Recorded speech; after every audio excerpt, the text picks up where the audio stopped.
ঈদের শপিং করতে আবারও চলে গিয়েছিলাম ওয়ার্ল্ড অফ সেভিং এ। আসসালামু আলাইকুম ভিউয়ার্স, কেমন আছেন সবাই? আশা করছি সবাই অনেক ভালো আছেন। আলহামদুলিল্লাহ আমি অনেক ভালো আছি। তো আমরা 15 রমজানে চলে গিয়েছিলাম ঈদের কেনাকাটা করতে, তবে পুরোটা শেষ হয়নি, আর অল্প কিছু বাকি আছে।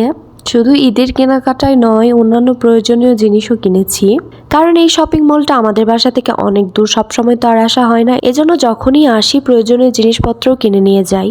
শপিং করার জন্য ওয়ার্ল্ড অফ সেভিং সবচেয়ে বেশি আমার কাছে ভালো লাগে এই শপিং মলটা, কারণ এখানে সবকিছুর প্রাইস তুলনামূলকভাবে অন্যান্য শপিং মলের চেয়ে কম আমার কাছে মনে হয়।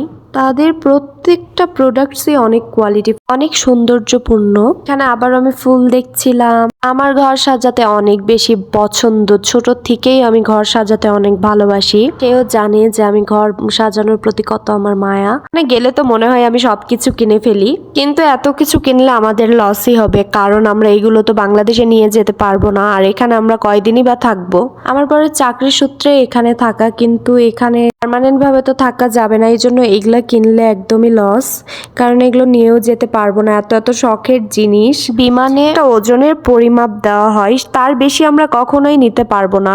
এগুলোর বেশি নিলে হচ্ছে আমাদেরকে এয়ারপোর্টে ফেলে দিতে হবে। এই ভয়ে আমি কিছুই কিনি না তেমন, কারণ এত শখের জিনিস আমি ফেলে দিতেও পারবো না। এইগুলো আমি শখ করে মাথায় দিচ্ছিলাম। এই জুতাগুলো এত বেশি ফ্যাশনেবল ছিল, আমার তো মনে হচ্ছিল আমি কয়েক জোড়া নিয়ে ফেলি। এখানে ফুলদানি দেখছিলাম, ইস আমার বাড়ি যদি কাছে হতো তাহলে আমি কত কিছু যে কিনতাম এখান থেকে। এই ফুলগুলো দিয়ে ঘর সাজালে ঘর এত সুন্দর লাগবে। এখানে বাচ্চাদের বড়দের বিভিন্ন প্রকার হেয়ার ব্যান্ড ছিল। এখন দেখাচ্ছি ব্যাগ কালেকশন। এই ব্যাগগুলো এত বেশি ক্লাসিক। আমার হাজবেন্ড তো এই ব্যাগ পছন্দ করেছে, কিন্তু আমার পছন্দ হয়েছে অন্য একটা। এইটা নিয়ে এত বেশি কনফিউশন ছিলাম আমরা। তারপর আমরা কেনাকাটা শেষে বাসায় যাচ্ছিলাম। আর শপিং এর ভিডিও কি এই ভিডিওতে শেয়ার করব না অন্য একটা ভিডিও বানাবো? আমার মনে হয় অন্য একটা ভিডিও বানিয়ে দিলেই ভালো হবে। ততক্ষণ আপনারা সবাই ভালো থাকবেন, সুস্থ থাকবেন, আমাদের জন্য দোয়া করবেন। আজকের মতো বিদায় নিচ্ছি। আল্লাহ হাফেজ।